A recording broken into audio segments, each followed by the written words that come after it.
L'état-major des armées, le général Philippe Mangou, dit ces 4 vérités à Alassane Ouattara et à Soro Guillaume. Il les appelle à la raison. Le général Mangou annonce que l'armée nationale est prête à toute éventualité.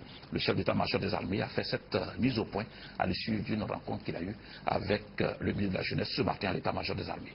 Mambo Abe. En sa double qualité de leader des jeunes et de ministre de la Jeunesse, le ministre Charles Blé Goudé a rencontré l'état-major de l'armée nationale de Côte d'Ivoire au moment où le pays doit faire face à une guerre appelée de tous leurs voeux par les Occidentaux et certains pays voisins en complicité avec la rébellion armée qui occupe le nord du pays. L'heure est à l'union sacrée, un chef, une armée, un peuple. Là où certains rêveurs pensaient avoir affaire à une armée faible, je pense qu'à un moment donné, ils s'y sont frottés, ils s'y sont piqués. En fait, nous sommes fiers de notre armée. Mais en même temps que nous sommes fiers d'elle, nous la voyons chaque jour au premier rang de cette crise. Malheureusement, là où il y a combat, là où on livre un combat, on se livre aussi.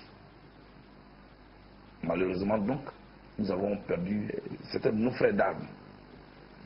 Parce que c'est ensemble que nous défendons notre pays, chacun dans son domaine. Mais l'armée est toujours au front, malgré les appels à la division, malgré les propos mensongers qui sont lancés dans certaines radios, notre armée est toujours soudée. Mes amis et moi avons donc décidé ce dimanche 23 janvier au stade Sankou d'organiser un grand rassemblement en hommage à notre armée. Bien reçu par les officiers généraux des forces de défense et de sécurité qui donneront une réponse appropriée au ministre Charles Blé Goudé en son temps. Entre autres sujets débattus au cours de cette rencontre, le chef d'état-major des armées a tenu à répondre à Guillaume Soro, qui l'accuse de ne pas être du côté de la vérité.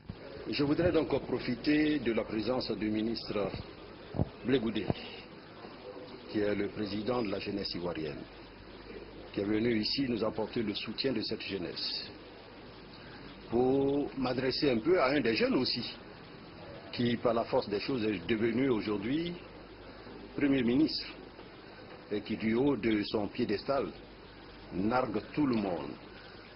Et je vais parler de Guillaume Soro.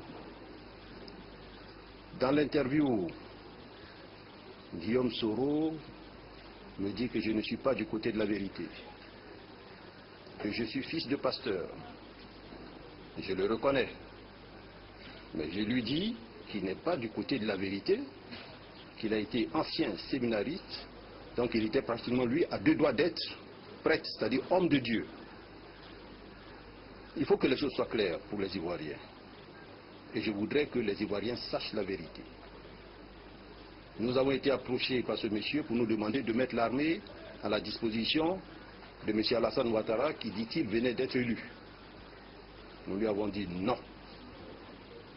Il nous a envoyé quelqu'un, certainement ça doit être un appât de sa part, pour nous dire que nous devons être nommés chef d'état-major.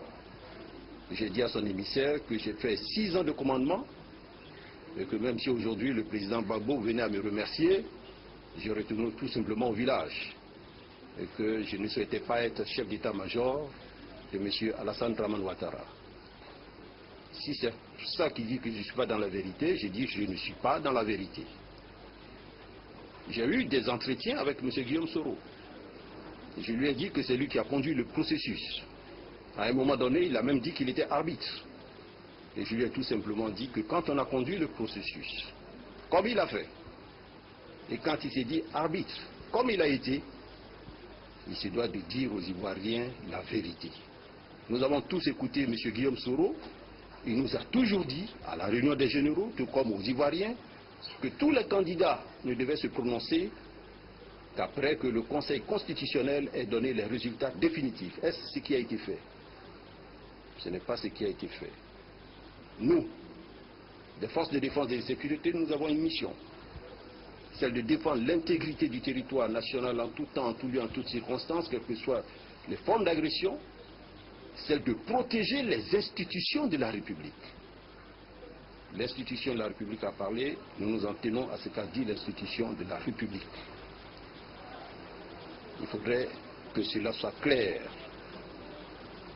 J'ai même dit à Guillaume Soro qu'il a été à la tête, et ça au téléphone, des gens qui hier ont tué, ont égorgé certains de nos frères d'armes, ont éventré des femmes enceintes, que trop c'est trop, qu'il est tout jeune et qu'il ne serait pas bien qu'il ait dans sa main le sang des Ivoiriens. Je me rappelle, et comme si cela datait d'hier, lors d'une cérémonie organisée par M. le ministre Blé Goudé à l'hôtel Ivoire, prenant la parole, Guillaume Soro a dit, il y a des gens qui appellent à faire la guerre parce qu'ils n'ont pas encore entendu tirer un seul coup de canon. Alors pourquoi lui aujourd'hui, il appelle tous ces pays du monde à venir tuer les Ivoiriens, à tuer les Ivoiriens, alors qu'il n'y a même pas de cela longtemps qu'il a présenté ses excuses aux Ivoiriens. Malheureusement, c'est lui qui appelle à la guerre, c'est lui qui appelle les forces étrangères à venir tuer les Ivoiriens qui veut commander demain. Et nous disons, trop c'est trop, il faudrait qu'il arrête.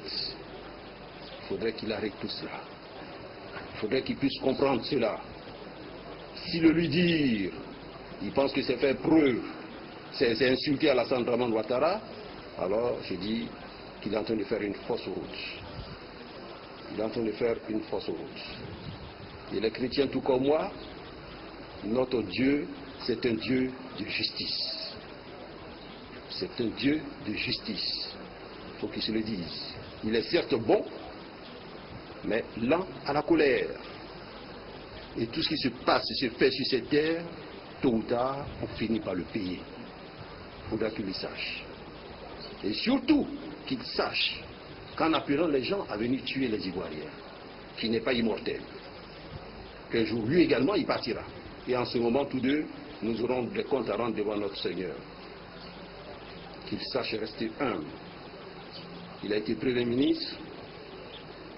Nous avons respecté ses fonctions. Qu'il ait un minimum d'égards pour les Ivoiriens. Qu'il ait un minimum d'égards pour l'armée nationale.